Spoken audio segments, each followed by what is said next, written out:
दोस्तों, आज मैं फिर से आपको एक नई कहानी सुनाने जा रही हूँ जिसका शीर्षक है बेटियां तो हैं अनमोल। तो चलिए शुरू करते हैं इस कहानी को। कहानी कुछ इस प्रकार है। गप्पू को स्कूल से रोता आते देख उसकी माँ के हाथ पांव फूल गए। पूछने पर उसने बताया कि आज टीचर ने उसकी पिटाई की थी।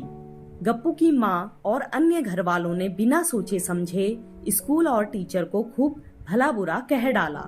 कुछ देर बाद जब गप्पू से स्कूल में हुई उसकी पिटाई का कारण पूछा तो गप्पू ने कहा कि मैंने आज अपनी टीचर को मुर्गी कहा था।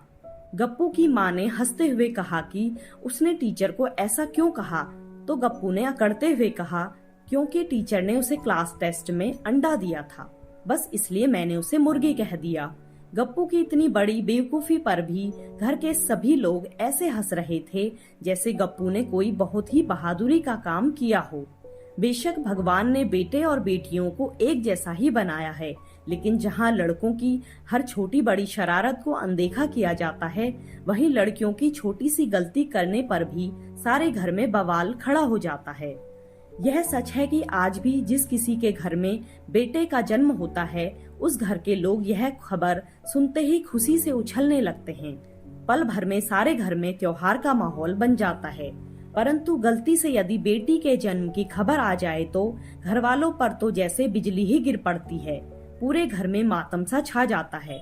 ऐसा शायद इसलिए भी होता है कि माँ बाप को सारी उम्र दहेज में कुछ न कुछ देने का डर एक सूल की तरह चुभता रहता है।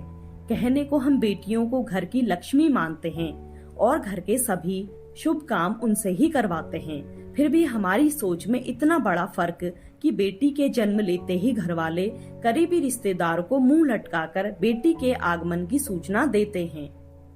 न जाने सभी लोग यह क्यों भूल जाते हैं कि उनकी माँ भी किसी न किसी की बेटी है जिसने उन्हें जन्म दिया है। उनकी बीवी भी किसी माँ बाप की लाडली रही होगी जो अपने घर संसार को छोड़कर आपके परिवार को स्वर्ग बनाने के लिए तुम्हारे घर आई है।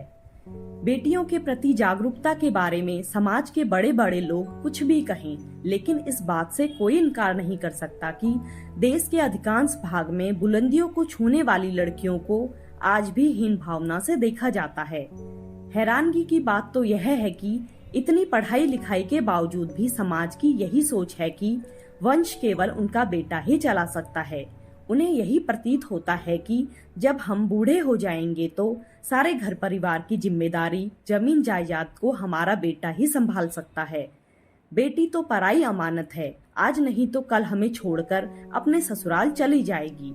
बेटी की किस्मत भी भगवान ने न जाने क्या सोचकर लिखी है कि ससुराल में जाते ही उस पर बेगानी होने की छाप लग जाती है।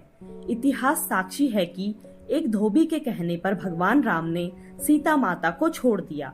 पांडव जुए के खेल में द्रौपदी को हार गए। इसमें कोई दो राय नहीं हो सकती कि इतने सारे कष्ट केवल एक बेटी ही सहन कर सकती है। इन सभी बातों के बावजूद भी हमारे समाज के एक बड़े वर्ग में आज भी बहू पर भ्रूण हत्या करने और बेटा पैदा करने का दबाव बनाया जाता है, फिर चाहे उनका बेटा बुढ़ापे में उन्हें धक्के देकर घर से निकाल दे।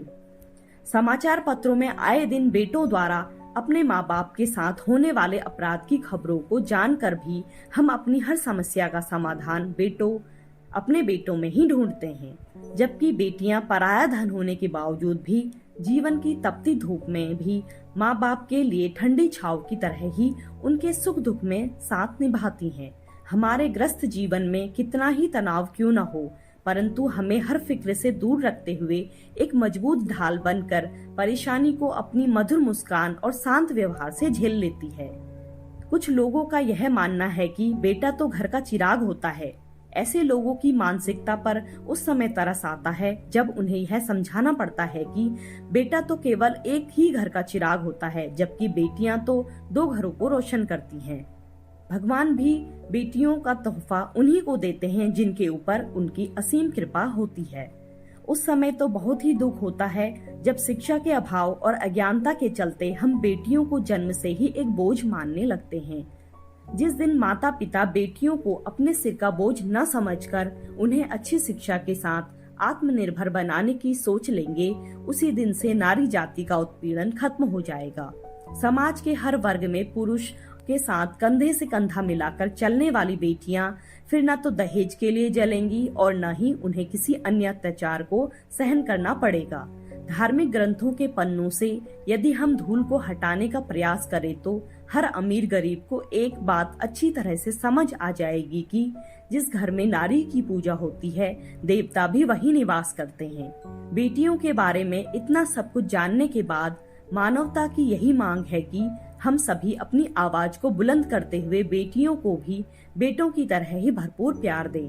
परिवार के प्रति बेटियों की निष्ठा को देखें तो यही मन करता है कि अपने हिस्से की सभी खुशियां और सुख इन पर कुर्बान कर दिए जाएं तो भी कम है। लेखक का मानना है कि वो लोग किसी जल्लाद से कम नहीं होते जो बेटियों को खत्म कर रहे हैं, क्योंकि खुद कांटों पर चलकर दूसरों का भला करने वाली बेटियां तो सच्चे मोतियों की तरह अनमोल होती हैं। बेटियां तो कुदरत के सबसे हसीन और प्यारे तोहफों में से एक हैं। धन्यवाद दोस्तों, मुझसे जुड़े रहने के लिए। मैं फिर से आपके समक्ष प्रस्तुत होंगी ऐसे ही मजेदार कहानियां लेकर और शिक्षाप्रद कहानियां लेकर। अभी मैं आपसे विदा लेती हूँ। धन्यवाद।